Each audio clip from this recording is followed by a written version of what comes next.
should we plug the YouTube series? Oh yeah, guys. This is big. We got a new YouTube series coming out. We've been working on it since, we've been talking about it since last spring. We've been filming it since June. We got 10 episodes in the can, premiering on the Chad and JT Go Deep YouTube channel this Sunday. You want to talk about it? Dude, I'm so fired up on this show. I think it's a great distillation of what me and the dog like to do. We're trying to help bros, man. And some of the guys we've kept in touch with, we have helped them. Their lives have improved. So I'm very proud of the show. It's been an honor, as always, to work with Chad. And we got a great producer on it, Jack Price. Kid's a stud. Legend. And they're so fun to shoot. Yeah. And it's been a blast. And I think you guys will feel how fun they've been to shoot when you watch them. Very proud of it. Go check it out. And, if you guys like it, we can keep making them. So come on, baby. Yeah. Chad and JT Go Deep YouTube this Sunday. Big ups. Bra. Big ups. Ba. And we have celebrities on. Did you mention we have celebrities on? Oh, yeah. We got celebrities we got Robbie Hoffman on the first one. We got Bobby Don't Lee. say that to the Stokers. They're all, at least the ones who comment, are like, I don't like this chick. She's got an opinion. Bobby Lee. She is mean sometimes. We got Chet Hanks. She's a good person. Yeah, Bobby Lee, Chet Hanks. Anders, Noel Miller. We'll leave some surprises in there for you too, but it's a murderer's row of heavy hits. Yeah. And hey, if any of you guys want to come do an episode, come do an episode. We might even fly someone out for one. We fly in the morning, we help you during the day, and then we fly you out in the evening. Dude, yeah, Cream Jeans almost did an episode. Why'd he bail? Because he thought we went too easy on Rokana. Exactly. Because he thought that's why we weren't live, because we were covering up for him. He was driving down and he's listening to the Rokana interview and he's like, he did it, Yui. I love you, Cream Jeans.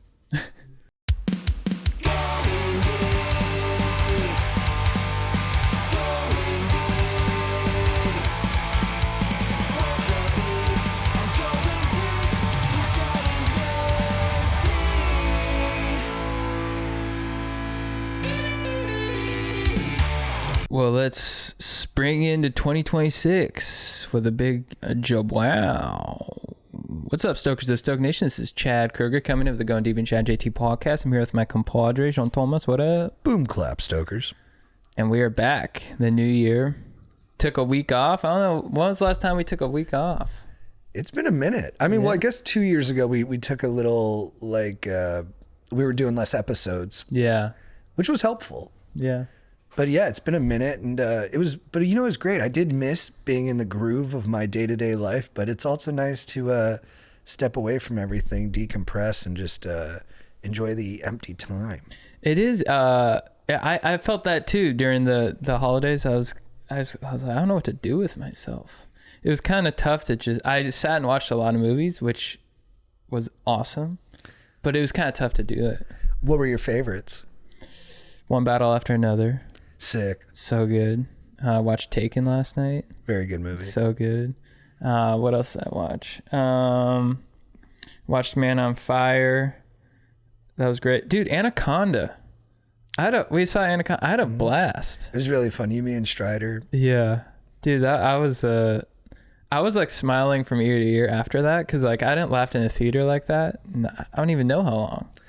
It was really, I don't know if it was surprising, but I was like, I went more to support Brad, I'm like, my boy made a movie that's huge. Like, how cool is that? Yeah. And then as the movie started cooking, I was like, this kind of fucking rips. Yeah. And the theater was electric. Loving it. It was a great theater going experience. Yeah. And then you had a great moment because there are these kids who were kind of talking over to the right-hand side, and the guy in front of us, probably 20 minutes into the movie, he leans over, he's like, yo, shut up. But he was more bitchy about it. He goes, you have to shut up. Is that, yeah.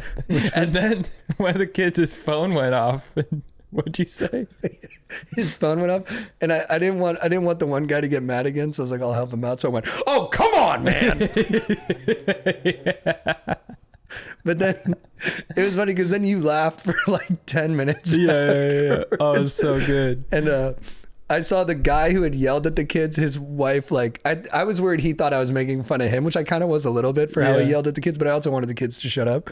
And she put her hand on his knee to like, oh, really? I didn't even notice that. I mean, I was like, I might be over evaluating, but I was like looking for micro expression. Yeah. And then she gave him a little touchy touch, and he said, and then he was laughing soon after. And I was like, you know what? Everything's in perfect order. Yeah. And I like yelling at preteens. I think it's my duty as an adult. You got to do it.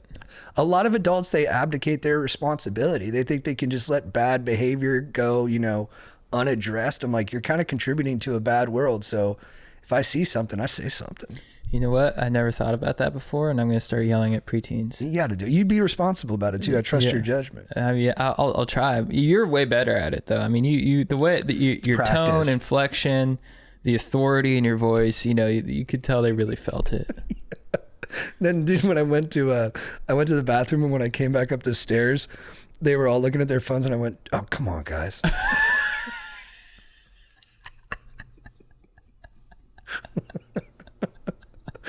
They're just little cuties having a good day. Yeah. Someone mentioned that this dude Steve Zahn. So I love that guy. Yeah, he was your favorite, right? Like, you came out of it. You said he was your hero. He's my hero. I loved him in White Lotus too. He seems like a great guy. Your mom's not Putin. I love that guy. He's an amazing actor. And then, dude, Paul Rudd and Jack Black. I mean, they've just been crushing it for, you know, the better part of 3 decades, and they were hilarious. I thought Thandie Newton was really good. Yeah. And then, dude, the Brazilian guy, the snake trainer. Oh yeah. I don't know if he's actually Brazilian, but he was hilarious. Sultan Mello. Yeah, will you click him and see where he's from? Carlos Santiago. Is he actually? Oh, he's actually from Brazil. Brazilian. Oh. Yeah, he's so funny, man. Dude, that was so good. Oh man, yeah, that was a blast. Yeah, great. Congrats to Brad. It's already made back its money. It's a hit. Yeah. So he went from horror movie hits to this is his first comedy. It's a big deal. Dude, it was great. I was really happy after. I was telling Candy after, I was like, that was awesome. But she's never seen Anaconda, so I was like, we got to watch it. Yeah, it does help. Yeah. I think it's still good even if you haven't, but better. Yeah. How you went to Key West? How was that? Yeah, so I was a little bit north of Key West. I didn't even know how the Florida Keys work. Yeah. But there's like it starts off, it's Key Largo, then it's the next kind of big town is Isla Mirada, then there's Marathon, then you go over the 7 Mile Bridge. It's just 7 miles of bridge, which is ocean on both sides right there. Oh, that's Look at sick. that thing. And then is that just did you feel like you're in Miami Vice? You feel, a little bit like that when he takes the boat with her to Havana. You also just feel like you're in the middle of nowhere and you feel super exposed. You're like, man, if a big wave comes, we're all washed away. Yeah. But I think that brings out good things in your psychology. Yeah. And the food's amazing. Great conch fritters, great mahi-mahi. Everyone serves killer key lime pie. Those are like, for me, the top. Key lime? Is it because you're in Key West, in the Keys? Dude, you know what? I didn't put it together. That is what it is. Oh, wow. But every place has like a really good key lime pie. And so we were in Marathon. It was like super family oriented. Great spot. Was with my mom, her and her boyfriend, my stepdad. He doesn't call himself my stepdad, but I call him my stepdad. They're the best. And then so we drove down from Marathon to Key West. Key West is amazing. It's like New Orleans. Like everyone's partying. There was like a strip club, and during the day, the women were on the outside. They're like, we do couples too. And my fun fiance was like, oh, frisky. Yeah. And then we went and got some great grub. I saw Hemingway's house. That was sick. I saw that. He lived down there? Mm-hmm. He wrote a lot of his best stuff down there. You can kind of feel his sadness when you're at the compound. Really? And so he also had cats that had a little genetic mutation, like 6 toes. And so a lot of the kitty cats that run around, 6-fingered. Really? They're still breeding? They're still there. They're still breeding. And they're the like lineage. They're like, you can pet them if they come up to you, but don't like seek them out. Yeah. You can't give people any kind of permission like that. People are just chasing those cats around. Yeah. They're running them down. Yeah. And he was an interesting cat. You know, I'm a Hemingway fan. I love his writing. Our tour guide, killer guy, good prep. He kept kind of picking on this is reversing on what I said, but he kept using a preteen as like his foil for comedy. Uh-huh. He's like, you probably haven't heard of this, have you? And like kept making the kid talk. And I was like, why don't you leave him alone, buddy? Yeah. But you got to give him a talking to because like he doesn't understand the code. He's not shepherding them into a better direction. No.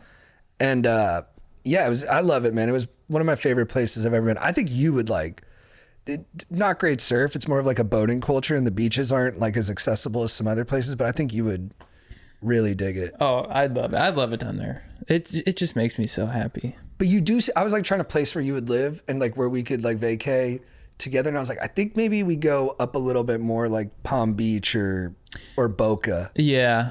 Boca sounds nice. Palm Beach sounds, I mean, I love it all down there. Or I could, I like Orlando too. Orlando, dude, I like the Gulf side, like Tampa and St. Pete's is probably my favorite. Yeah, I didn't get to check out St. Pete's, but it looks sick. The beaches are beautiful. Clearwater, taken over by Scientologists. I don't mind it. Tom Cruise is the man. Yeah. Wow. Does he live down there?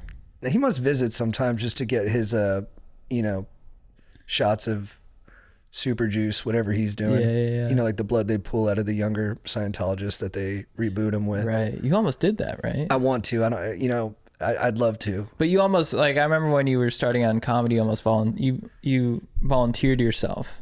I just wanted a fraction of me to be a part of him. Yeah. It was crazy too. I was complaining to my stepdad's son-in-law about how like California's overregulated. I was trying to be like, hey, look, I'm not like the other California guys.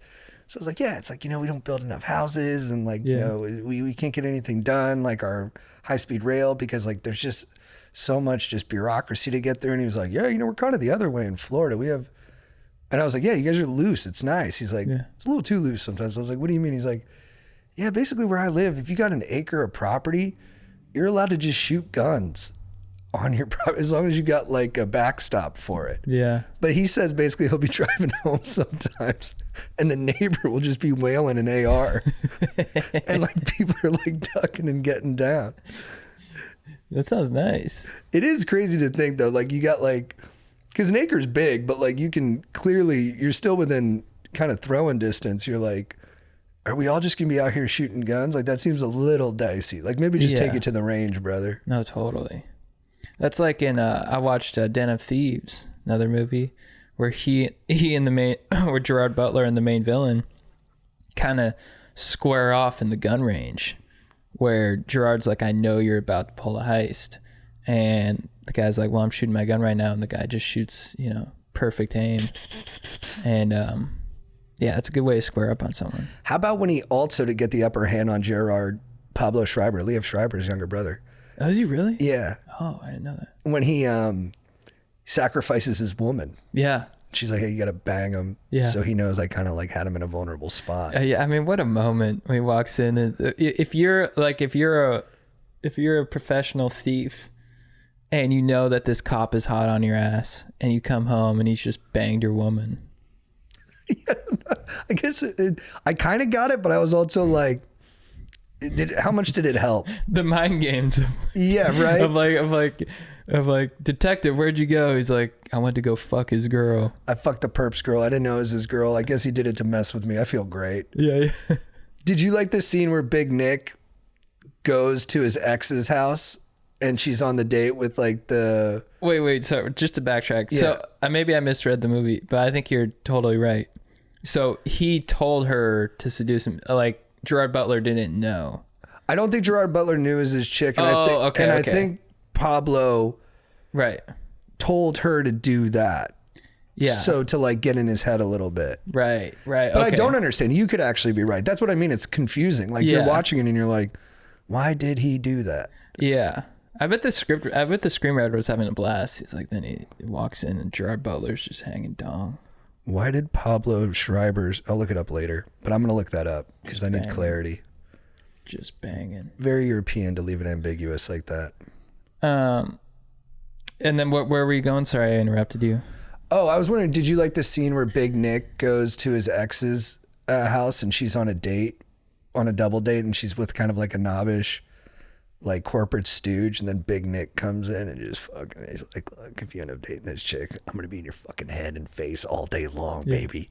And I'm a fucking lunatic. I'm a cop. I'll kill you. Yeah. He just like, you know, imprints his animal alpha all over everything. And the wife's like, oh my God, I'm never going to have a normal life. That's like in her head, you know, but she's acting more like just like uptight and bitter about it. And Big Nick's just like, dude, I can get away with murder. I can just fuck your day up forever. Yeah.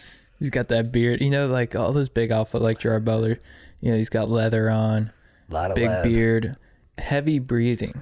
I think that's a big alpha move. Yeah, because Gandolfini does that too. Just heavy breathing. Yeah, sleep apnea. If you're going to be an alpha, dude, yeah, you sleep mouth open and you're like, dude, yeah, you walk in on the lead detective who's a huge alpha and he's got a CPAP machine. You're like, damn, dude. He comes out of he sleeps with the stripper and he walks out in the morning with his machine.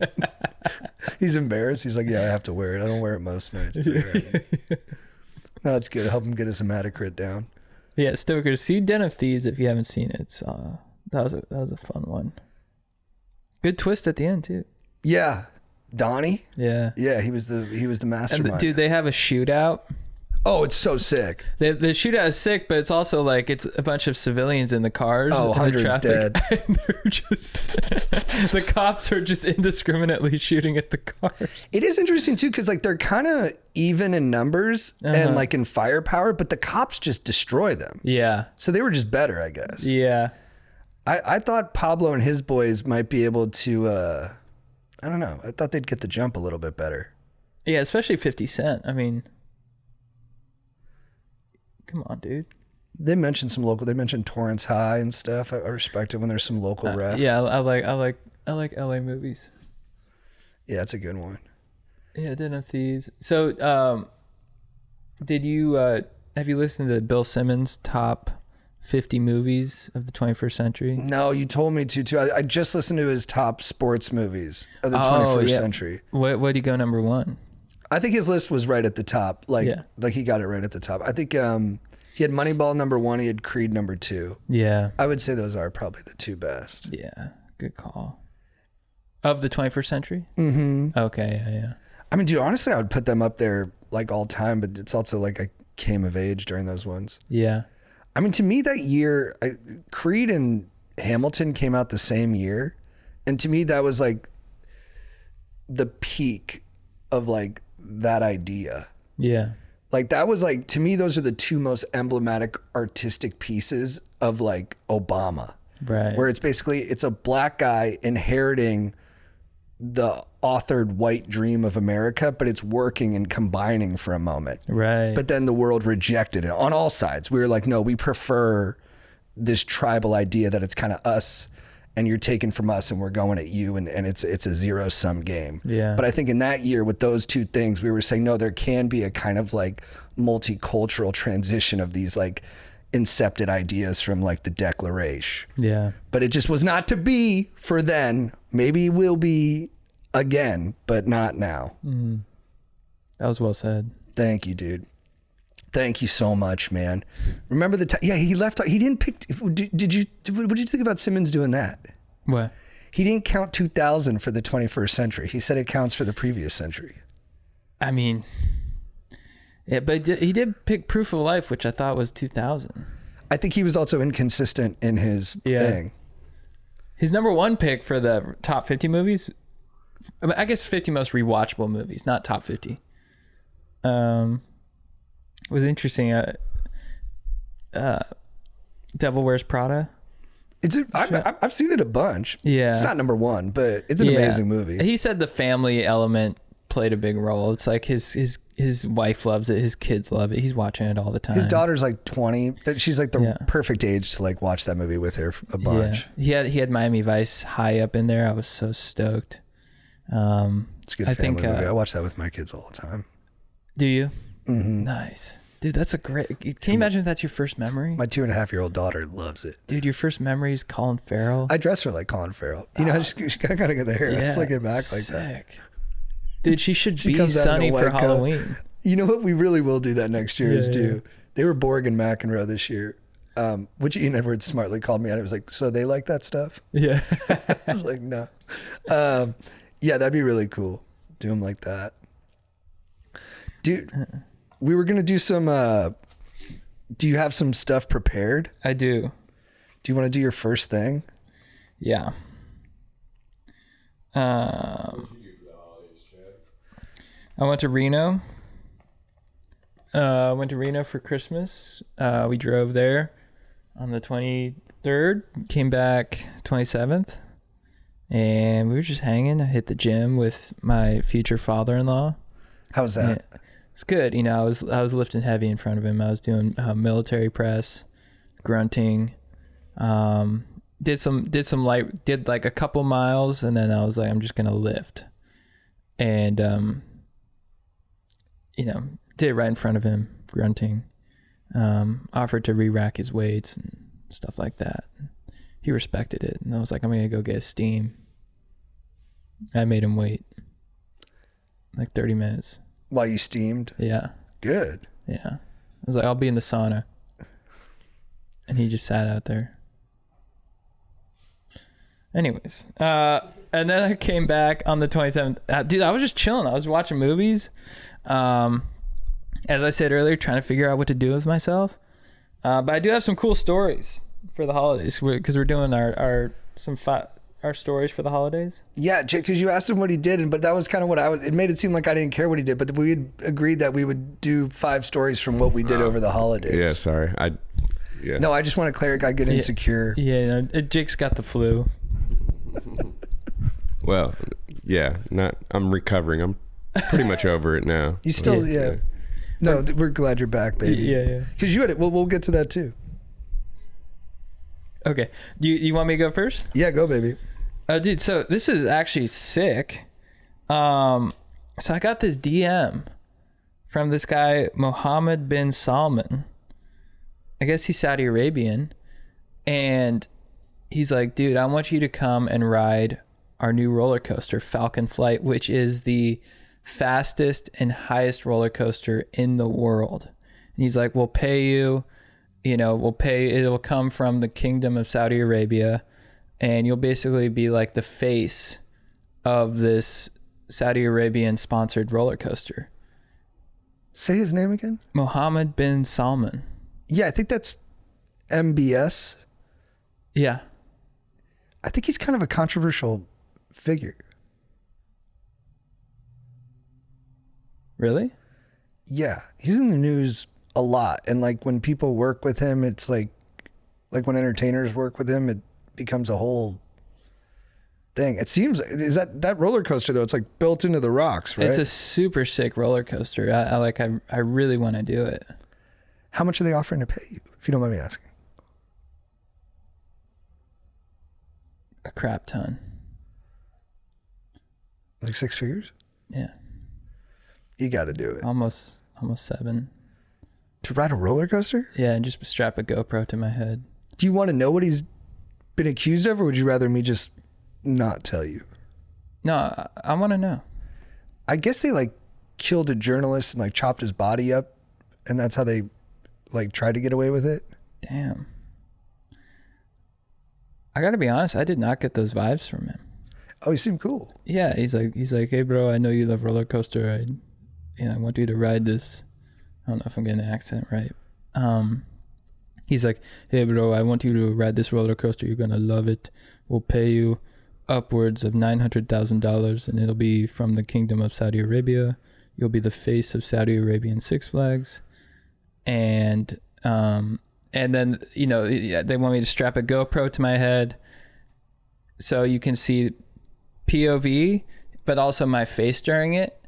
And then they're going to use that for Saudi Arabian media. Well, I think that's a good thing. Like people can say what they want about like him or what he's done, but if you're helping promote roller coasters, right, that could help a lot of people. Especially if they live in like a restrictive regime where they don't have the freedoms we appreciate, right, to hit coasters whenever and to hit them with our chicks, and our chicks can wear halter tops. Like you could help get them there if you do his coaster. But do you think it's immoral to take money from this dude to ride his roller coaster? dude, any money.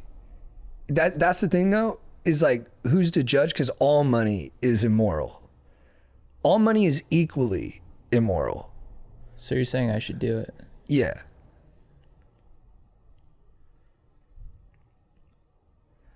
And we don't know if that reporter was even cool. Yeah, totally. A lot of journalists are whack, dude. I'll read articles sometimes and I'm like, I didn't agree with any of this. I mean, and I didn't want to learn any of this either. Actually, you've put me in a bad mood by teaching me these things. Yeah, and like I was DMing with this guy, and he seems super chill. Like he's using a lot of he's like you really want me to do this? He's like dead ass. Like he's using words like that. Oh, he seems like so cool. That's very relatable. And we all know journalists, like you were saying. We all know journalists. They don't say dead ass. No. Unless they're doing like to camera, but even then I'm like, you're trying too hard. Like I didn't have to say on the record or off the record. You know, he's like, bro, I am the record. Whoa. Yeah. That's like, I could hear, you know what? That reminds me of like Timbaland or something.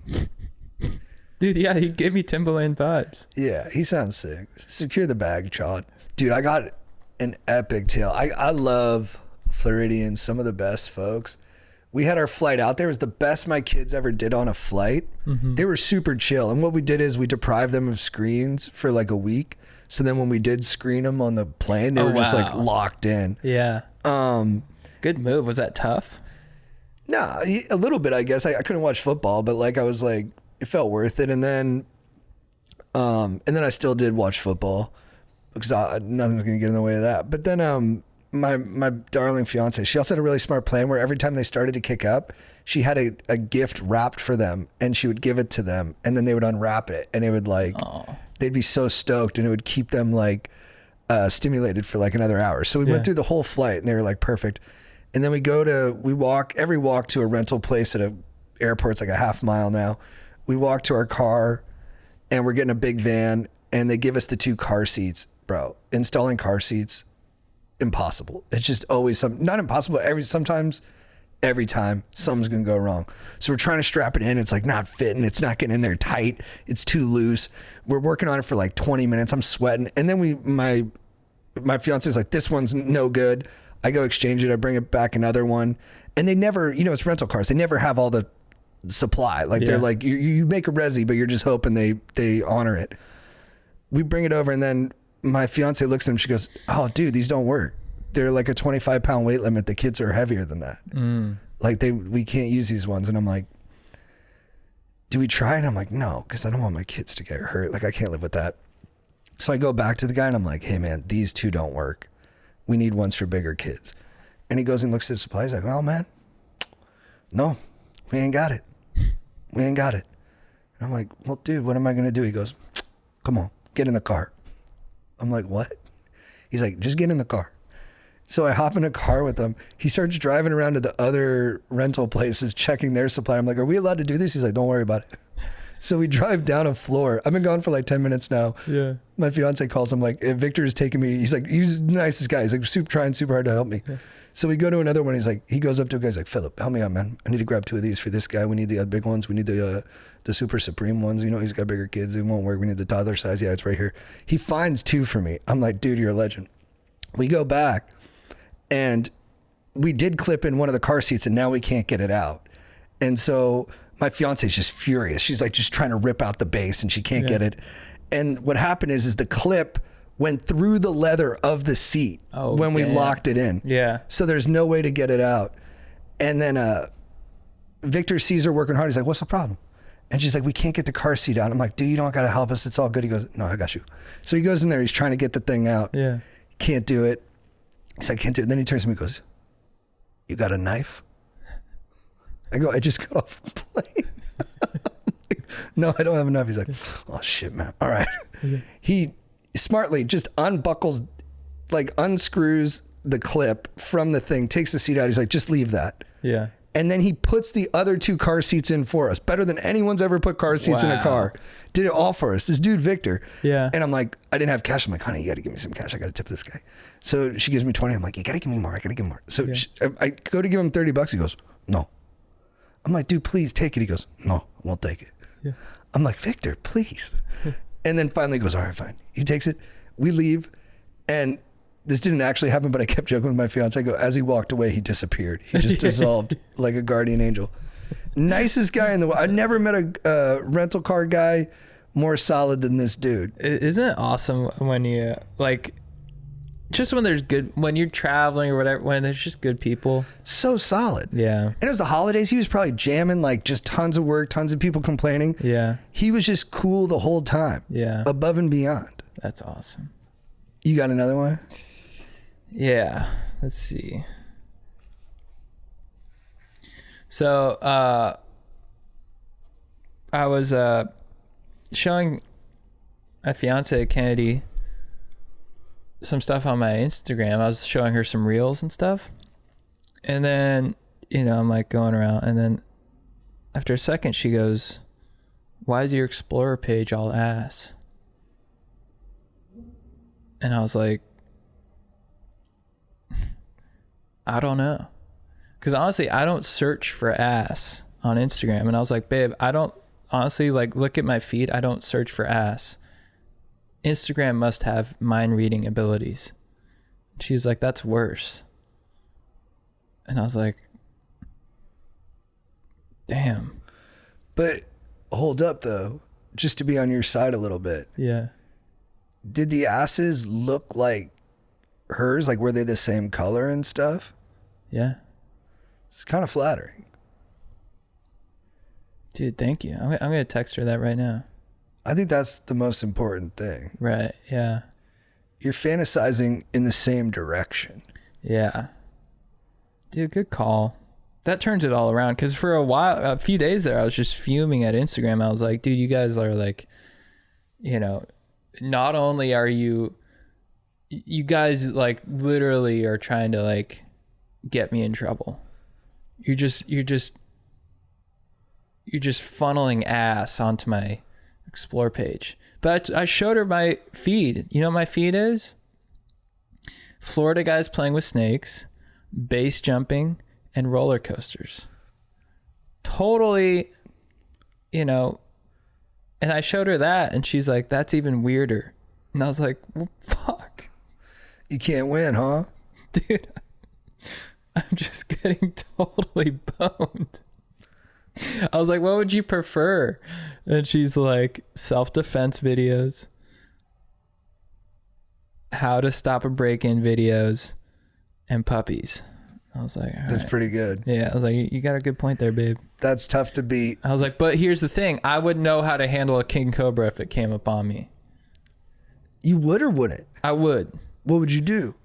You get like one of those hook things and you just, you know, hook it, and then, you know, you lift it up and then you just grab it, and then Well said, brother. No wasted action. So that's what I would do. Anyways, yeah. Dude, I got something connected to that. Yeah. And I think this would actually like fix America. Maybe not all the way, but it would help a great deal. I'm now logged into your TikTok account. Mm-hmm. And so I'm on TikTok for years. Yeah. And I'm just seeing what I see. And I think that's all a TikTok. Right. Then all of a sudden, I see TikTok through your eyes. Yeah. I've been on your algo for the past couple weeks. Yeah. Totally different than mine. What's the algo? Because I rarely go on TikTok. What's on there? It was super positive. I mean, some of it was like industry insider stuff. Some of it was like advice on like how to post and like what's good stuff to post. Then like just different news, you know what I mean? Some of it was news coverage, but more from like your vantage point than what I would have liked. So it was new information to me. Yeah. And some of it was just positive stuff. Like, that's just cool. Like, hey, be amped. And I was like, hey, this is like a nice vacation. Yeah. Like I get to live inside Chad's dome for like a couple weeks. And it kind of opened my brain up, and I was like, dude, like it should be mandated that once a week you have to switch algorithms with a stranger. Yeah. Good call. Well, what's your algo right now? I mean, on TikTok before that, mine was probably some like political talk, a lot of sports stuff, like a lot of like Jason Williams to like a Kid Laroi song or something. Yeah. I don't even remember. It was so long ago. Like hot chicks, but different than the hot chicks you look at, which is Right. also interesting. Right. Like I was like, oh, okay, that's like the kind of girl Chad thinks is cute. I would Yeah. be clicking more like this kind of girl. You know what I Yeah. mean? It all tracks. I was like, this all like makes sense. But it was nice. I was like, it's been connecting for me. Yeah. That's cool. So yeah, It's a whole new world out there. it is. Yeah. And we're just bearing deeper into our own, like, kind of like, this is what I like. Yeah. And it was nice to be like, just move me over a little bit. Get to see what this guy likes. Did you see this guy cracks me up, Crystal Jesus? He's an Australian guy, and he's got like long hair, and he's like, I've been sent from the universe to rid you of negative thoughts. He's Australian. He's like, if you accept, either nod your head or say I accept, and then he does. You have more of that stuff too. Yeah, Crystal Jesus. Like I would say you're more spiritual than I am. Yeah. And so I'm getting more of that stuff too, but it's very nice. Like I like seeing it, and it does kind of fill you with like a little bit of like, I don't know, like I think some of it is good where I'm like, no, you should be in touch with that stuff. Yeah, it's positive. It's super positive. Yeah. I love Crystal Jesus. Well, that's cool. I don't even know what my algo is, but I just knew I was in a new place. I do have a beef. I don't want to be negative in the new year. You know, this is going to be a big year. I think it's going to be big for all of us and for the Stokers. 2026 is the year of the Stoke.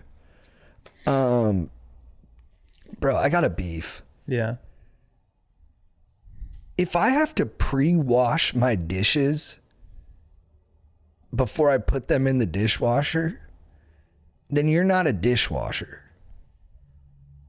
Like I the amount of times I do like give them a spritz after not even a heavy duty sticky meal, put them in the dishwasher, and then the next morning I pull them out and they're like more dirty.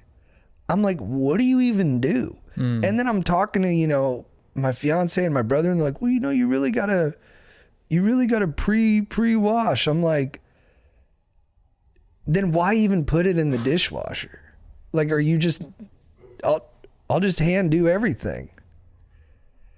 And I think it's been a trend, whether it's like planned obsolescence or it's just like the material reality of America's downfall. Like our dishwashers are getting worse. I don't like when anything trends negative. Everything should, over the course of history, should be getting better. Dark ages not included. Like, we gotta fix it, dude. We need dishwashers that wash. Well, that's like what Peter Thiel talks about, how we've gotten so ingrained in the digital world, and we're seeing so many upgrades digitally, like new iPhones, new algorithm, new social media, new blah blah blah, that we're not taking notice of the external world. And it's pretty much, he's like, it's pretty much the same. The Dark since, like, Lord the is 80s. smart. Yeah. He knows. Yeah.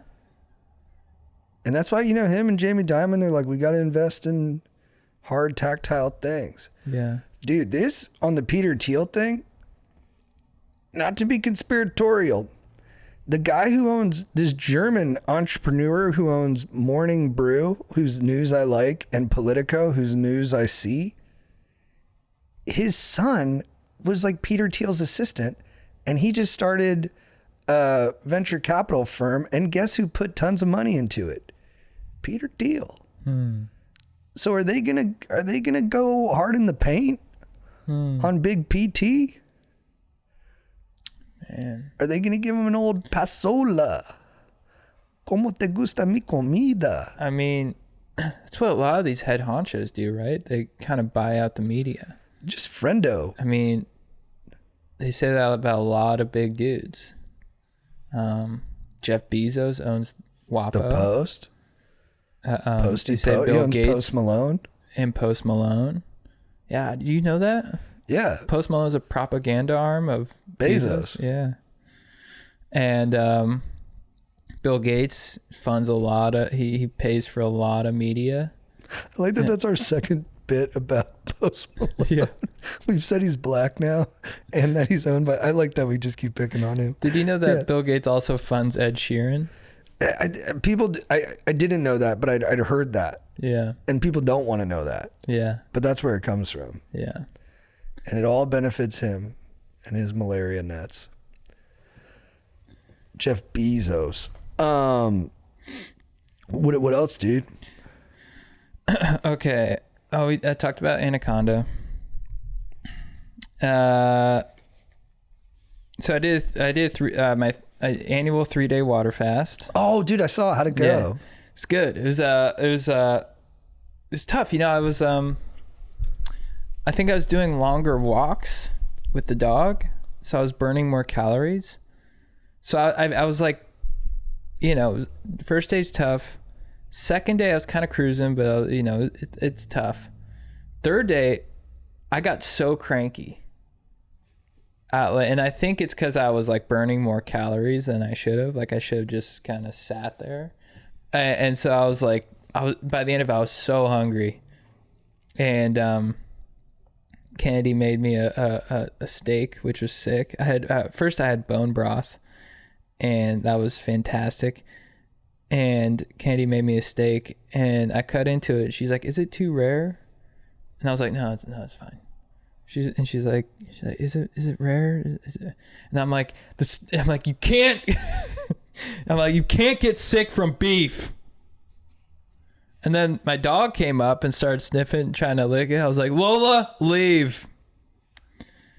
And then I had the steak, and I was like, "I'm so sorry, guys." You were hangry. I was incredibly hangry, and I was like, "This is, yeah, that's." But dude, during the water fast, what's cool is so you go into ketosis. So you know, first day, all the glucose from your body just gets burnt. So you're running on ketones. I got ketones flooding my dome, and I was just feeling like just on another level intellectually. I watched Nuremberg, which is great. Russell Crowe. Have you seen it yet? No. You should check it out. It's good. Russell Crowe and Rami Malek. Russell Crowe plays a great Nazi. And then totally understood what was going on. Even cooler than that, I watched the first Dune. I knew exactly what was happening. Whoa. I knew the names. I could remember the names. I even wrote it down. I was like, because like my fiance and my dog were confused. And so I was like, "Babe, here's what's going on. House Atreides has arrived on Iraqis, and they're trying to rule fairly, but Paul's visions are intensifying. He sees war, destiny, and the Freemen. And then the Harkonnens attack, and they're aided secretly by the Emperor. So House Atreides is destroyed. Duke Leto is killed, not related to Jared Leto. Paul and his mom, that's Chalamet and his mom, flee into the deep desert. They encounter the Freemen who say, you know, Paul, you're a prophesied figure. And then Paul begins to accept his future that's tied to the Iraqis and possibly something much bigger and darker than he actually wants. Yes. And that all came from my dome, not ChatGPT. You are the son El Gaib. Thank you. Yeah, and I felt like ChatGPT. You freaking ripped that, dude. Thanks. Ripper. Guys, sorry to interrupt, but I got to tell you about our sponsor, one of my favorite sponsors, Hims. I love Hims, guys. If you are struggling with hair loss, if you feel like you might be, you know, on the verge of hair loss, it's something you got to start thinking about. Hims has a great solution because you don't have to go to a dermatologist. They look at you. It's weird. You have to, you know, sit in the waiting room. It's all cold and not fun. Hims makes it super easy for you. How? Because they offer convenient access to a range of prescription hair loss treatments with ingredients that work. I'm talking chews, oral medications, serums, sprays. Doctor-trusted ingredients like finasteride and minoxidil can stop further hair loss and regrow hair in as little as 3 to 6 months. You shouldn't have to go out of your way to feel like yourselves. Hims brings extra expert care straight to your dome, straight to your door. I like their topical spray, minoxidil, finasteride. Put it right here. Boom, I'm done. Did all online, easy peasy. Guys, for simple online access to personalized and affordable care for hair loss, ED, weight loss, and more, visit hims.com/go deep. That's hims.com/go deep for your free online visit. Hims.com/go deep. Individual results may vary based on studies of topical and oral minoxidil and finasteride. Featured products include compounded drug products, which the FDA does not approve or verify for safety, effectiveness, or quality. Prescription required. See website for full details, restrictions, and important safety information. Let's get back to the show. Pluribus? Do you watch it? The worst show of all time. Really? It's so boring. Really? It's so drawn out. Oh. It's like, you can tell there's like a really smart dude behind it, but it's bad. And the chick is like so unlikable. Oh. Which is like the point, but also like it needs to have more to it than just that. And I feel for her. So I was, everyone was talking about it, but I heard it was off to a strong start, and then it does not.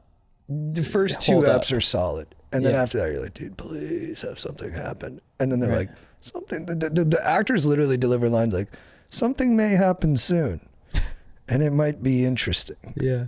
But you'll have to stick around to find out. And then that just keeps happening again and again. So you wouldn't recommend it? I'm out. I ditched. And then on this same tip, Landman, it's off the res. It's really season 1 ripper. Season 2, what is happening? Damn. And the chicks are just crazed horn dogs, lunatics, retards. Like, they don't make no sense at all. Yeah. I'm just like, it literally, you feel it. You're like, Taylor Sheridan is like, I bet you his wife's smart as shit, but like you can tell like she must be doing some little things that bug him. And then he just amps them up to like crazy telenovela levels. And like, it's just crazy back and forth on the show. You're just like, nothing, there's like no oil, no fun, exciting stuff anymore. It's just like dudes just being like, man, this trick's crazy. That's like the show. Damn. I mean, he is writing like 100 shows at the same time. Dude, him, like, he's on a Limitless drug. Yeah. He's writing like 10 shows. It's insane. With no room. Like, he co-creates some stuff, maybe hands some stuff off, but like his work level, I would love to watch him, because I'm like, how do you do that, dude? He's no doubt a beast, like ultimate beast, but it's got to be hard to keep it all good when you're doing that much. Yeah, I think he's on something. I think he found like the new Adderall, and I'd love to get it from him. What else, dog? There's something I was gonna say, but I totally forgot. Taylor Sheridan, Landman, Pluribus. Fuck. Dude, did I tell you about my failed? Dude, have I told you about my failed Soul Cycle edition? No. So, when I was starting comedy, I wanted to be a Soul Cycle instructor. And I thought it'd be a great job. I get to the audition, and they're like, all right, when you get up on the bike, so you audition to be a Soul Cycle instructor. You do a song on the bike for the whole class. So I get there, and they're like, all right, when you get up on the bike, pump us up and talk about your trauma. I was like, what do you mean? They're like, talk about your hardships and how you came over them. That'll help us all get over the hill. I was like, okay. So the first guy goes up before me. There are 30 other people. First guy goes up. He's crushing it. He's like, oh yeah, feel this tiesto. Feel it in your bones. And then he goes, all right, we're coming up that hill, guys. Let's crank that knob. And he's like, the pain of this hill reminds me of the pain from being a refugee in Yugoslavia, and from being a single dad. And I'm also gay. Whoa. And I was like, damn, this guy's crushing it. Yeah, he's got a lot going on. Yeah. It's very cool. That was so good. I was just flying over that hill. I get up there. I'm like, yeah, feel this David Guetta. Let it soothe you. All right, we're coming up on that hill, guys. Let's crank that knob. The pain of this hill reminds me of the pain from when I missed my flight to Cabo. Yeah, United Airlines has this insane flight where you have to arrive 2 hours before an international flight. I'm like, is Cabo even considered international anymore? And then... But it didn't make you gay or anything? No.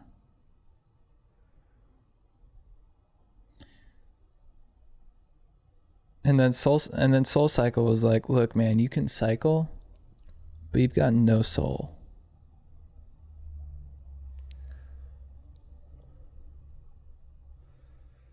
That's... You know what, dude? You may not have had the trauma required to be an instructor, but that became a traumatic event. And you saying it on the pod, that's going to give a lot of people listening on their bikes right now the strength and courage to pedal harder. Thank you. Still would have been sicker if you were like a refugee from a gay place with kids. I know. Dude, how about, dude, it is pretty wild to podcast when you're just chilling and then we just like take over Venezuela though. Yeah, dude, I know. Like it's like crazy. it makes me wonder, like, so like in older times, like were the dudes who were podcasting in like 1800s England like being like, oh bro, we're just grabbing countries, dude, like we got the West Indies, boy. Yeah. And like were they able to still talk about like the local fare and like just the grub that they're getting on, like beans and eggs or whatever, and then like without like letting it be totally taken over by the larger machinations of the world? Right. Like were they The larger machinations of the world? Like were they sticking to the hot goss and not ruminating on imperialism? Yeah, and like were the other people like who were norm listeners, like when they got on their horse and buggy and like they popped in their headphones, they were like, oh come on dudes, don't talk about it, like stick to what you're good at, all right? Yeah. Just review the beans and eggs, bro. I don't need to hear your like perspective on like the Indian Trading Company. Like no politics. Leave it alone, dude. Yeah. I don't listen to you when I'm, clearing out latrines and on my horse to hear you talk about, what's going down. It's just not your biz, bitch. Yeah, I mean, I heard that B. Franks had a sick podcast where he just gave dating advice and he reviewed pubs in the towns, in the colonies. He reviewed all the pubs in the colonies. Yeah. And then he's like, I want to go into politics now. And that was a really tough transition for him because his audience was like not for it. And then there were all these like, male podcast gossipers in colonial times who were like, B. Franks has lost the plot. Yeah, he used to be so much cooler. Yeah. Before everything was like, oh, the tyranny of the British and Yeah. taxation without representation. They're like, dude, stick to what you're doing. Review the stouts from O'Broyles and just leave it alone, dog. We don't want to hear you wailing and whimpering about King George. Like, oh, King George is such a bad guy. You sound like a pussy, dude. Yeah. Sack up, dude. A man would just be like, whatever. Yeah. That is the manliest thing you can do, is just stick to your shit and whatever. You're going to let like a fucking bad king or fucking leader fuck with your head? I don't know. To me, that's like, that's not what a masculine man does. A masculine man sees the world going in a bad direction with tons of potential for misfortune, and you just like, later, or don't bitch to me about it. Yeah, totally. I got to work out. Yeah. Stay in your lane. Stay in your lane and hit your sets. Yeah. And just worry about, getting your chest bigger and like just whatever muscles are lacking. Worry about that. Yeah. I heard there were like, there's like in that time there was a competing newspaper that would gossip about, all the male podcasters in colonial times, and like one of the biggest things was like Benjamin Franklin's Political Now, not funny anymore. Lost it. And also there's one that was like Thomas Jefferson is looking at John Adams' wife weird. Oh yeah, he's into her. Cause yeah, Adams was a cuck too. Yeah, Adams was a huge cuck. He was getting cucked by his wife. Yeah, and he was not alpha at all. Like she was only with him because he had like Like his career was good. Yeah, and so like she went on Thomas Jefferson's pod and he was spitting mad game at Dude, her. their eye contact was ridiculous, bro. Yeah, She yeah. looked dizzy. She was Dude. just It was insane. Have you seen that pod? yeah. That was a good one. They were cool. They just did too many ups. Yeah, Cream Jean says Benjamin Franklin talked about jerking off a lot. That's on when his he was pod. the best. Yeah. And then he tried to be smart and like make it about other stuff. And I was like, dude, just talk about jacking off. I know why. Why'd you ruin a good thing? Yeah. All right. I was recasting I watched Gangs in New York with my fiance. Lovely experience. That was maybe the best experience of my life. But I do think the movie, like Cameron Diaz, not great in it. She feels very modern. It's tough to put her in an old time thing. And the red hair. It's a very good call. You're so good with aesthetics and you really understand the importance of it. And then Leo and her, like there's points where they like put a knife to each other and you're like, you're not going to kill each other. It feels like cute. It's like kids almost. Yeah. So I think the movie would have been better if they recast it. So I started going through it in my head. All right. Peep says Gangs in New York, keep Daniel Day-Lewis, obviously, keep all the supporting characters, replace Cameron Diaz with Helena Bonham Carter. Cause she's got that wily psychotic energy. Like you're like, she might kill you. Yeah. And she does feel like she could have grown up on the streets and like been like a teen prostitute, but like learned how to like fend for herself. And then replace Leo, Christian Bale. Wow. That's a banger. That's good. Because Christian Bale feels tough enough to really, Oh yeah. you could see him roaring at Day-Lewis and like their roar off would be like pretty guerrilla. Dude, that's a genius call. That's a genius call. Have you heard Leo talks about when he went to go talk to Daniel Day-Lewis about doing the movie? And I guess, Daniel Day-Lewis was cobbling shoes and he goes up to, his place in New York or something. He knocks on the door and Daniel Day-Lewis opens the door and he's just silent. He's like, "Shall we go for a walk?" He said they just walked for 10 minutes, complete silence. That's awesome. To Central Park. There's a bench. He's like, "This looks like a good bench." That's how it started. That's sick. Dude, oh, by the way, Pure artist. how about that Steelers win? Oh, that was crazy. That fourth quarter was one of the most exciting fourth quarters ever. I mean, the truth of it is, I thought, I'll just be totally candid. I'm a Steelers fan. This team was kind of weird and hard to love. They were kind of like a prickly bunch, a lot of new guys. It never fully gelled. I'm stoked they're in the playoffs. I'm always proud of Tomlin for the job he does. But I don't think either of those teams deserve to make the playoffs. Right. Like they made a lot of mistakes. They were some slop football. And, my preseason pick was Lamar and the Ravens. I thought they were going to win the Super Bowl. I kind of thought it was their year. So I was a little bit bummed for them, but I'm stoked for the Steelers, and it was a crazy, crazy win. I felt bad for that kicker, the Ravens kicker. Yeah. I mean, both kickers, whichever way it went. Boswell. Boswell carried the Steelers all season. He's been a monster. That was a huge miss, but I wouldn't have put the season on him. But I was curious. Was there like a wind there or something? Pittsburgh always notoriously a tough place to kick. I think Three Rivers was even harder. Yeah. We had this kicker when I was in 5th grade, Chris Brown. He went like 1 for 5 against the Ravens one time and we lost. I started crying. That was really tough, but I think it's still there.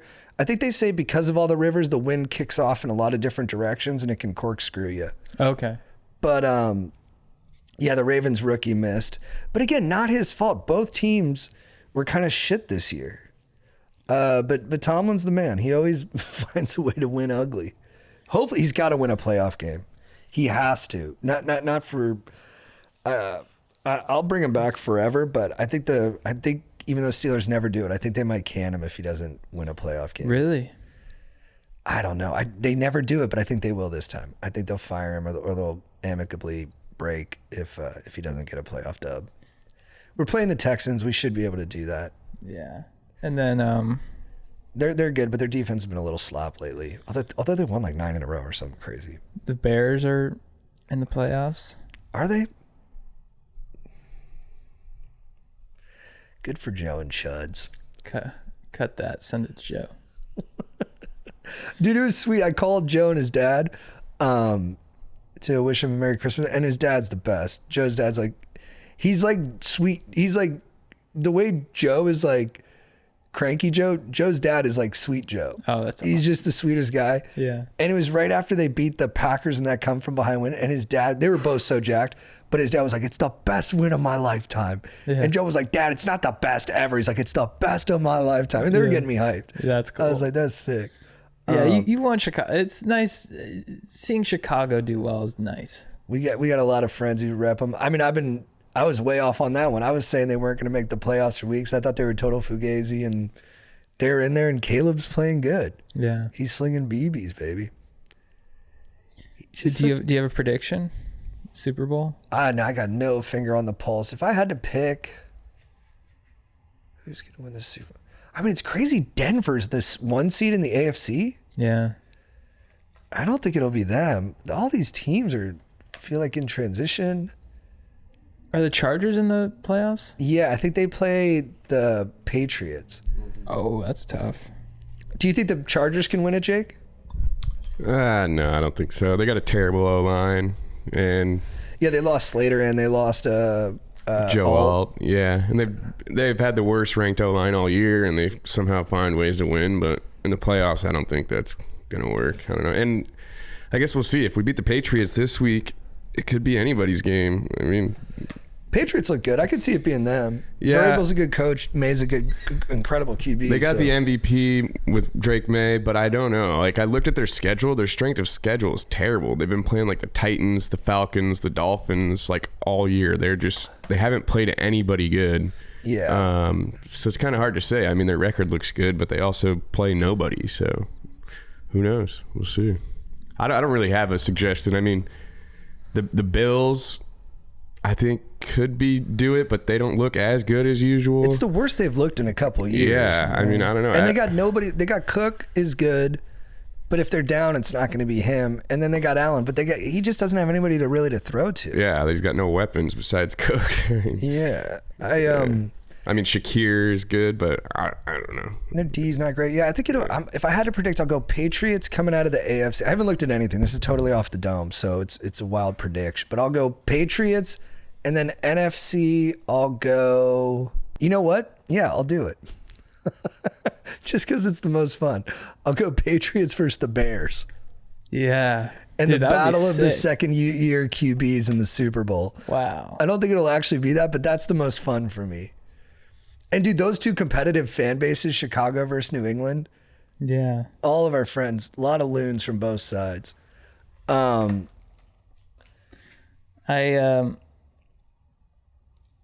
be happy for a lot of these teams. Of course, the Rams, Jaguars. Gotta root for them. Yeah, your two teams could play each other. Yeah. I'd wear both. I'd wear a Jags hat and a Rams jersey. Bro, yeah, why pick? Why would someone force you to pick? You can't love everybody? I could see it being like a Seahawks Texans, because the Texans have like the best defense in the league, and then the Seahawks have just been pretty dominant most of the year. Yeah. So I don't know. It's like two teams in I don't want to say smaller market, but I just feel like the Seahawks have like the 12th man biggest fan base there, but I just don't really see them like being like a nationally loved team, you know? No. I don't know. It'd be weird. I mean, when's the last time they made it? When it was Hasselbeck and Sean Alexander, Yeah. Hutchinson on the O-line, Yeah. Walter Jones. That was a D's team. Who'd they lose to in the Super Bowl? That's right, the Steelers. The refs kind of gave it to us. Yeah, this Seahawks team is good. I guess I'm just, you know what? I have questions about everybody, but like, I'm like, can Darnold win 3 in a row in the playoffs? Is he a little inconsistent? He's played bad in some big spots, but he's good. He's definitely, the Vikings got rid of him, and I think they really regret that. I do, because I had Justin Jefferson, and he had J.J. McCarthy throwing him the ball. It's rough, dude. Who else we got? We got the Buccaneers. Kind of like they started off really strong, and then They fell lost off. like 6 in a row. It made no sense. I don't know what the hell happened to them. Niners always look good. They just lost to Mecca, and then they just like fell apart. Yeah, Niners are good. Great job by Shanahan this year. Dude, I have a prediction for this year outside of sports. Yeah. Dudes have always been talking about testosterone, right? How do I get it up? It feels like it's like the most important chemical compound when we're thinking about fitness and health and like what we all desire. I think there's going to be a new brass ring. I think there's a new thing in our body that's going to be the thing we all want in our body more of. Synovial fluid. Oh yeah, talk to me about this. 2026 is the year of synovial fluid. That's what keeps your joints from feeling like creaky and dry and cracky with crepitus.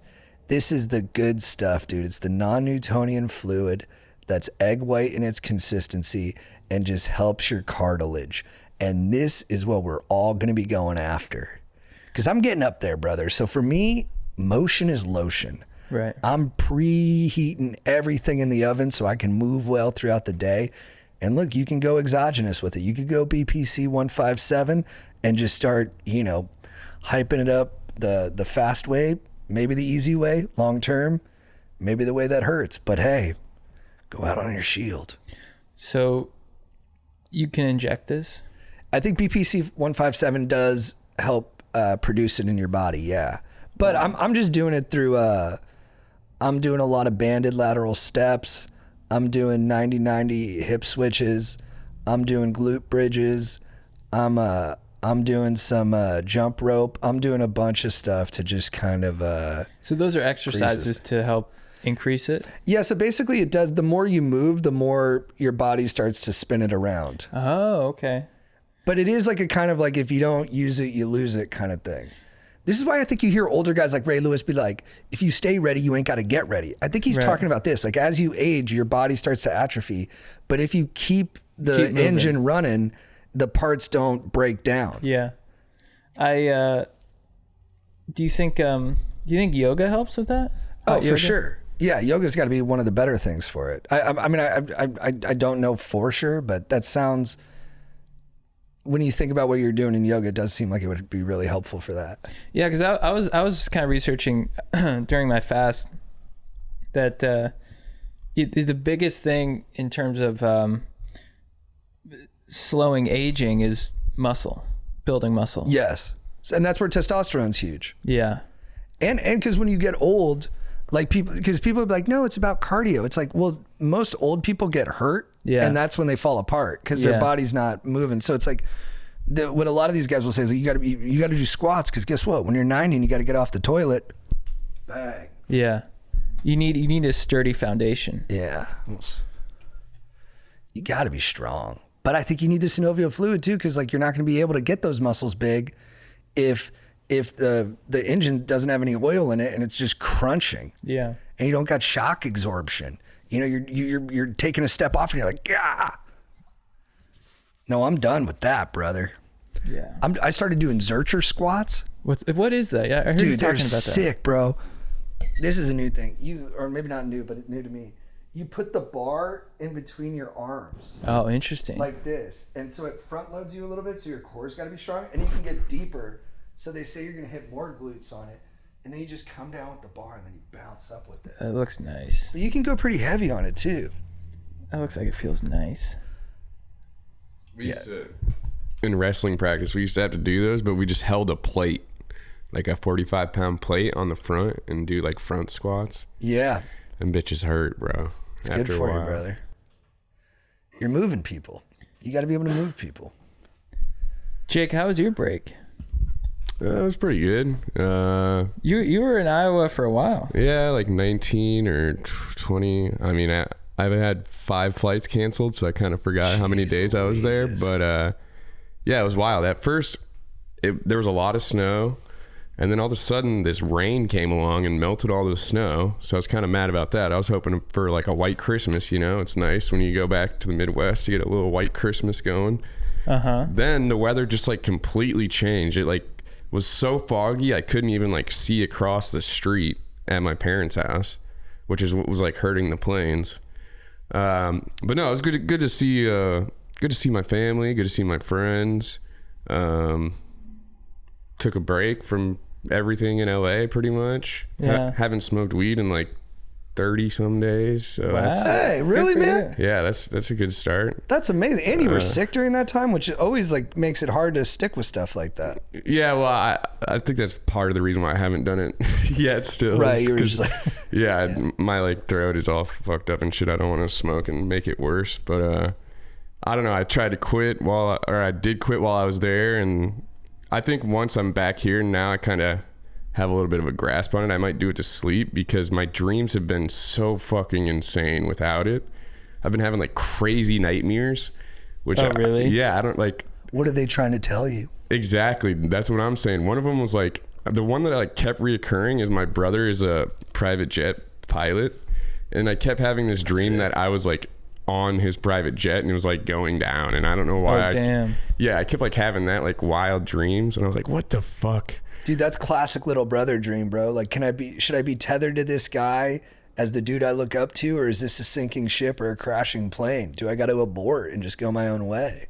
Yeah. So I don't know if do you think that dreams tell you stuff like that? Like, sometimes. I think oftentimes it's just like adrenalized emotions, and I don't think there's any truth to it. Yeah, like just maybe I was like fearful for him, and then yeah, exactly. Yeah. And then we look into it that there's like a deeper like kind of a like psychological issue that we haven't worked through. But I think a lot of times it's just what you're already feeling, and then it just like puts it up on screen and juices it up with as much action as possible. Yeah. But I think you're good, dude. You got a rock solid dome. I just would rather not have crazy nightmares. Yeah. I don't know why it's like so intense when you quit smoking. I guess because when you do smoke, you don't dream at all. So I don't know. It's weird. Yeah, I had a nightmare last night that I was naked in front of Rob Lowe, which now that I think about it is actually a pretty sick dream. That's awesome. But I think a lot of it was, can you be naked in front of one of the most beautiful men of all time? How big was your penis in your dream? Pretty big. Good. Keep it up. Yeah, all I remember is him looking and being like, not bad. Nice. And I woke up and made some coffee. Bro, it's perfect.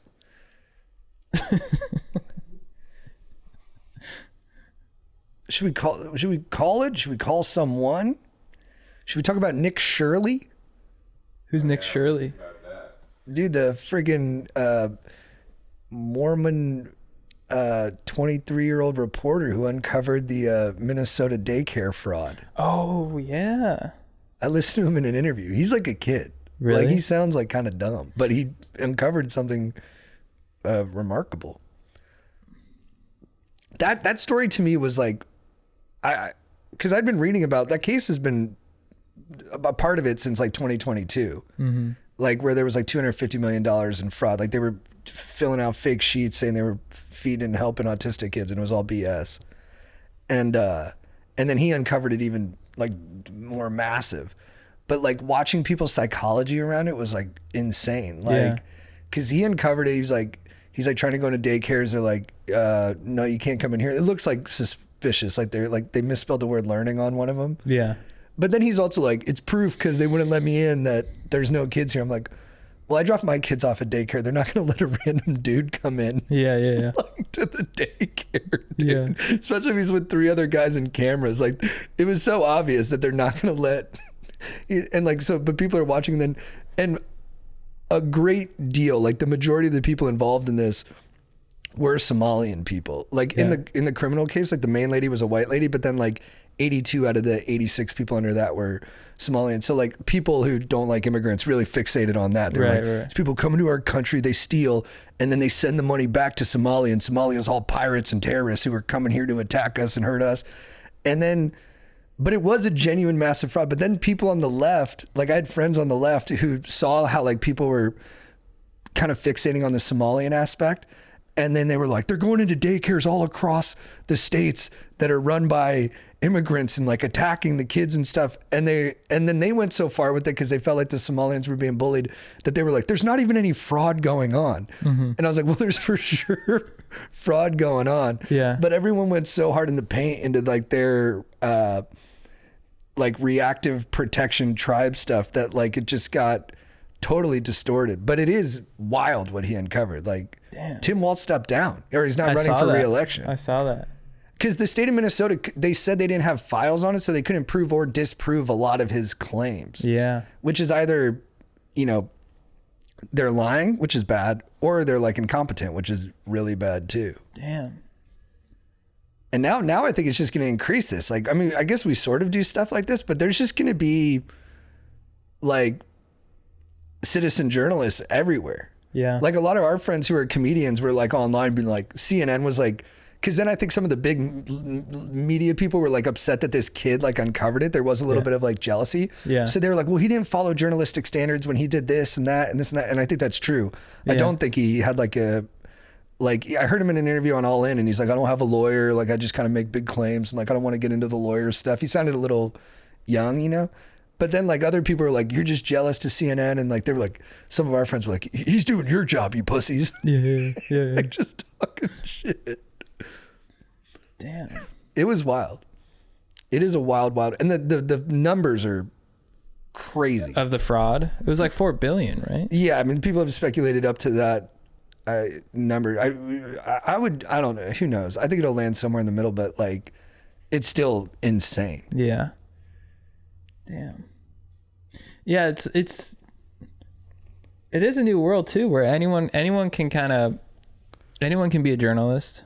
You can research a topic so well that you end up on a huge podcast or the new, like, Oh yeah. where it's like Dave Smith or something like that. Yeah, like Dave Smith. He's like a comedian, right? But Yeah. he is. It sounds like you're burning him, but yeah, that is factually it. Yeah. Or like Ian Carroll was on Tucker Carlson. Dude, that guy kind of freaks me out, bro. Yeah, well, I heard him on, I think it was Rogan or something, and he's like, I just started making TikToks about conspiracies. Yeah, you know, it's his interest is what freaks me out. You know what I mean? It's not that he freaks me out as a person so much. It's that like I'll be watching him on Tucker and he's like the connections between Charlie Kirk and like the Vegas shooting, and it's just always like the most like horrific spectacles of violence, and then him like with the real story that's underneath it. Yeah, I've never been naturally drawn to that stuff. I'm more into like, I don't know, like I guess like the housing stuff interests me more, whatever, maybe because it's less bloody. Yeah, but yeah, it was wild to it just feels bottomless to me. I'm like, are you ever going to satisfy like a conspiracy seeker's like what they think they need for the truth? Are you ever going to be able to really make them believe that you found the truth of something? That's a thing with all this stuff right now. There's just so many different stories out there, you know, where you just don't, I'm like, you reach a point where you're like, I don't know. You know? Yeah, that's my thing. You're never going to know. I do like learning about it though. And it's fun. And it can be entertaining to like dive. I love diving into conspiracies just to like for the entertainment factor. Yes. But I mean, Candace Owens, she's done 50 straight episodes on the Charlie Kirk thing. Oh, I know. And it made her the #1 podcast in the country. It's wild. But she's a great presenter. I think she's out of her fucking gourd, but she can talk. She's hot too, but she is fucking a lunatic, dude. She just be talking about dudes in maroon shirts and like extrapolate this whole like historical arc from it. And like, I know people hear this and be like, you just don't know. And then they'll call me a Jew. Dude, I picked on Nick Flint. I didn't even pick on him. That clip was so funny. I wasn't even trying to pick on him about that. I thought what was interesting about it is that like people think he's gay. Yeah. He speaks like he doesn't speak well of gay people, you know. He thinks that like they have an outsized influence in our culture and he thinks they should be more limited and small sized. Yeah. Whatever. He doesn't like gay people. So that's what was interesting to me about it. And it was also interesting that people even care. But then, dude, his freaking people got mad at me. Right. Yeah. People come at you. Yeah, they do.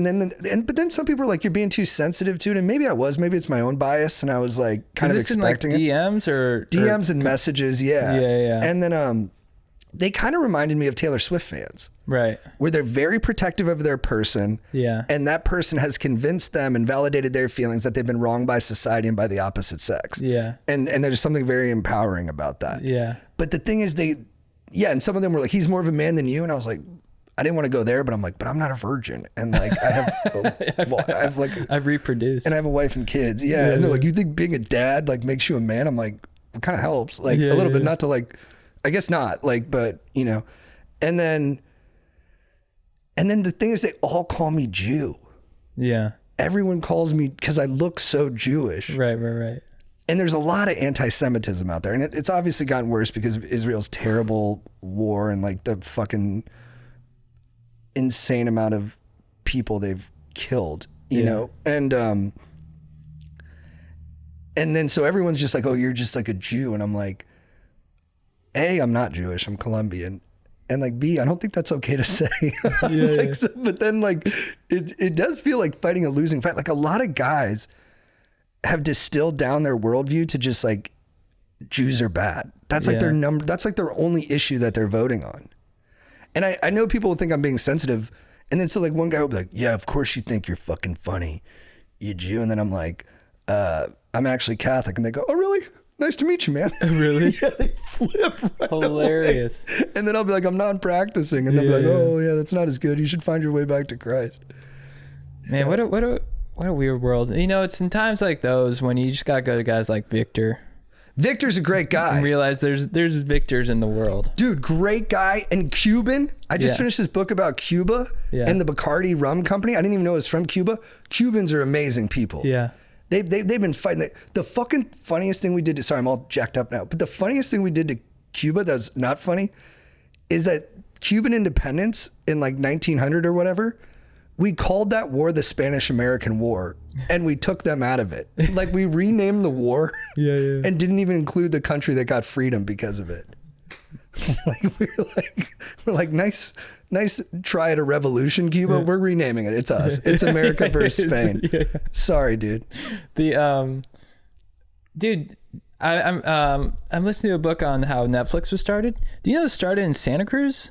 Really? Yeah. Dude, let's go. Santa Cruz is a great town. He was talking about, he's like, yeah, you know, me and was it Reed Hastings?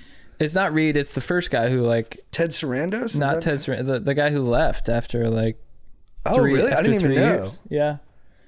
Yeah. Seems like this is like the Sid Barrett of the band? Mark Randolph. Interesting. Seems like a great guy. He's like, no, I'm done. I'm happy. But yeah, they would meet in Santa Cruz. They would drive down the 17 to like, you know, Cupertino and stuff like that. He surfs. Mark Randolph, he would surf the lane. He did steamers? Yeah. Dude, beast. And then he got out early and he's like, yeah, I'm good.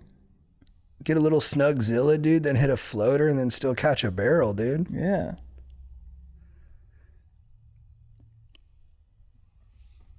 Interesting. Why'd he leave? I'm not there yet. I like those books. I like books about like big old tech empire stuff. Yeah. I did the super pumped one about Oobs. That guy's a sick puppy. He went to college up here. He's a Northridge guy. Oh really? Yeah, he went to UC Northridge, like David Dorward. Guys aren't freaking pumped. You gotta be pumped, baby. I'm trying to be more pumped this year. Do you have any, do you have one? Do you know what I'm talking about? Do you have a resolution? New Year's? New Year's resolution. I'm trying to speak backwards, Yoda, bro. You know what? It's kind of like not very entertaining, but I was like, my resolution is focus on the craft, not on the results. I'm right there with you, brother. Yeah. I feel the exact same way. Yeah. Because it's all you can control. Yeah. And it's so much, that's what it is. And everything else will get you away from who you are. Yeah. Then you start doing it as something other than you. Yeah. And you something works in terms of like public recognition, then you start chasing that more and more and losing sight of like, the magic, what actually is good about it. Yeah. And you like, then you can become like a caricature, or it's just sort of like a regurgitated same joke. And there's something in the energy where it's like, I need this a little bit. Yeah. And that's no, But to me, the thing I'm thinking about too is like, how do I protect that? Yeah. That the craft is it. And it's like stillness and quiet and like having a routine in a place I go. Yeah. Like you help me a lot with this because you go on your walks, right? Yeah. Like you take your yellow legal, your little notebook and you walk with the dog. Yeah. And that's like clear headspace. So I no go to the phone. Yeah. I go to the library, no phone. Yeah. And I love the library. I love all the people in there. I love the texture of it. And I just walk around. I bring my laptop so I can read some Substacks and stuff. But then I'm just reading books, writing, and I just mosey around there for like just 2 hours. You don't even need that much time. That's awesome. Yeah. An hour or two, just stillness, just breathing room. Yeah. It's the best. Yeah. I've been trying to write more. It feels great writing more, getting on stage more. And one thing I've been wanting to do is like capture like just moments in life. This is just in terms of like content and stuff. I love it. Like the poetry of the mundane a little bit. Yeah, or like a stoke moment or something. Yeah. You know, like I made a video where like Candy and I, we were watching Marley and Me, and we ordered sushi with the dog, which Marley and Me, we ordered sushi. And I like just capturing that. I was like, I think it'd be fun to just like that's a Drake bar. Highlight those moments. Yes. You know what I mean? Where it's like, it doesn't have to be so. It's just kind of. Yeah, we kind of go in different ways. Where I like to tackle, but I think that's so beautiful. Like capturing just the beautiful, simple stuff. Yeah, that makes like, life worth living. That connects you to other people. Yeah, because that's to me. That's just like. That's just the best. I had a good moment like that. We were in Marathon, Florida. Big love to the Florida Keys. And I was like, I wanted to go on a date with Elizabeth, and I was like, we should go on Wave Runners together. So I went to a place, and I was like, hey, I want to rent 2 Wave Runners. It's pretty expensive. Yeah. And I was like, all right, I guess it's like America. It'd be like cheaper in Mexico. I'm like, all right, so I sign up. They're like, we got them available 10 for. I'm like, that's weird, but okay, let's do the 4. I find out later it's a guided tour. You go on a Wave Runner with like 8 other people on Wave Runners, and they give you a tour of the Keys. Yeah. It takes 90 minutes, and it's a guy driving you around. I'm like, dope, bro. Yeah. I don't get on a Wave Runner to be in school. I get on a Wave Runner. Yeah, I get on a Wave Runner to be free. To go blast off into the distance. And like, you know, me and my lady are just like 2 dolphins on our machines, just like crashing and bashing. Yeah. I'm like, I can't do this. And they're like, well, it's a 48-hour cancellation policy, so you're going to get charged full. Yeah. I'm like, bro. I call the guy who leads the thing. I'm like, dude, can you give me a refund? He goes, listen, man. I can hear his kid in the background. He needs the bills. He's like, if I find 2 replacements for you, I'll give you a refund. He didn't have to do that. He could have charged me. Sent me the money the next day, dude. Wow. Legend, dude. A guy who gives you a refund when he doesn't have to, just because you misunderstood the fucking deal. Yeah. I was pissed, dude. I was sad. When I found out it was a tour, my wife was laughing at me because I was like, it's a tour. I was like, I don't want to do that. The lady working behind the place was like, I'm sorry, man. I was like, yeah, I didn't know it was that. I was selling little teenager. Dude, it was a lot of money. It was fucking expensive as fuck. And I was like bummed. Yeah. And I'm like, and then my mom was like, don't go. And I'm like, yeah, I don't want to go. So I'm just going to burn this money. Yeah. And then the guy goes, bro, I'll get you back. That's cool. Come on, man. Those are good moments. When you're connecting with other humans. It's the best. When people are being nice and they don't have to. Yeah. That's what's in common. The Victor and the jet ski guy. Yeah, they didn't have to be nice. Yeah. It was not in their best interest to be nice. Dude, even though I was at the ER. I got some stitches, and sucks getting stitches. But even just like connecting with the nurse of like, you know, getting stitches and like they're giving you the shot and they're like, and you know, especially your woman's right there, you're getting a shot, you're getting stitches, you can't, you gotta be tough. You're beholden. Yeah, you can't make a noise. No, so what I would do is if it hurt, I would grab my shirt like that. That's tough. And you got a nice stomach. Yeah, I thought of like James Bond. I thought of James Bond when he does his own stitches or something. Yeah. You know, he has like Moneypenny do them with no anesthesia. Yeah, just maybe some alcohol. Yeah. And he just goes, time. You're like, good? Yeah, keep going. And so, you know, the doctor was like going in and stuff, and I'd be like, she'd be like, good? I'm like, yeah, keep going. But even like, So you were tough. Yeah, I was tough, but also just like kind of making Kennedy laugh and the nurse laugh. Where I'm just like, I forget. I was like, yeah, it sucks when it's the tip of your nose, and like they're giving me a shot. I don't know. It was like, and even those moments that are shitty, like objectively, it's like you connect where you're like after you're like get the nurses' names and you're like, thank you so much. And like, you know what I mean? 100%, dude. I had that flying home. Yeah. My daughter, it was past her bedtime. She'd never been up so late in her life. Yeah. She was delirious. She went nuts. Yeah. She was screaming, crying. She was throwing her head against things. I was like, she might get a concussion. So I'm like, I got to get her to the bathroom. I pick her up. This is worst case scenario. You're on a 6-hour flight and your kid's losing their shit like 2 hours in. Yeah. I'm walking to the bathroom. Everyone on the plane staring at me. I'm so embarrassed. And I go, dude, this is awesome. Yeah. I go, everyone's staring at me. I love attention. Yeah. I go, just, it sucks, but whatever. And then it did. But then we got to the end of the flight and I was like, that was hilarious. That was fun. Yeah. Yeah. If you can find the good in the bad and just type 2 fun everything. Yeah. The dream, dude. It's the best.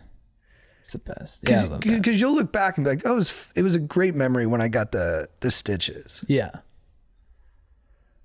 Oh, I didn't know that one. Yeah, that's good stuff, man. That's what it's all about. Oh man. Wait, one thing, dude, my fiance, we haven't fought, and like I keep calling my fiance my wife. She's my wife, but we're just not officially married, but we're getting married. Love you to death, sweetie. We were great couples counseling today. But dude, she did upset me, bro. We haven't fought in months, but we came close. I'm very proud of that, knock on woody. But we came close one night because I'm reading this Cuba book and it's about the Bacardi people and they're business people. They make bills, they make money, but they're brave, good people who really love their country. And I was like, yeah, like I like that this book's about like capitalists, but like ethical capitalists. And she was like, well, all business people just care about money at the end. I was like, that's not true. I was like, some business people just care about making a good product and they'll put other things above their business interests in certain moments that are critical and important and actually help guide our world to a better place. And then she was just like, dude, I don't want to argue about this with you. And I was like, I'm going for a walk. And I went for a walk, but I was fired up. But I do feel that way. I don't like when people are like all out on business people. I think some business people are rock solid individuals. And of course they got to make a buck, but I don't know. I don't think they're all devils. No, I agree. You got some good dudes out there for sure. Dude, Emilio Bacardi went to jail twice for Cuba. Really? He didn't need to do that. They sent him to Spain. Damn. On a boat. He was stuck. And he was just like, fuck it, dude. I was just trying to rep my nation and trying to put us in a better spot. Good for him. Tough ass motherfucker. That's nice.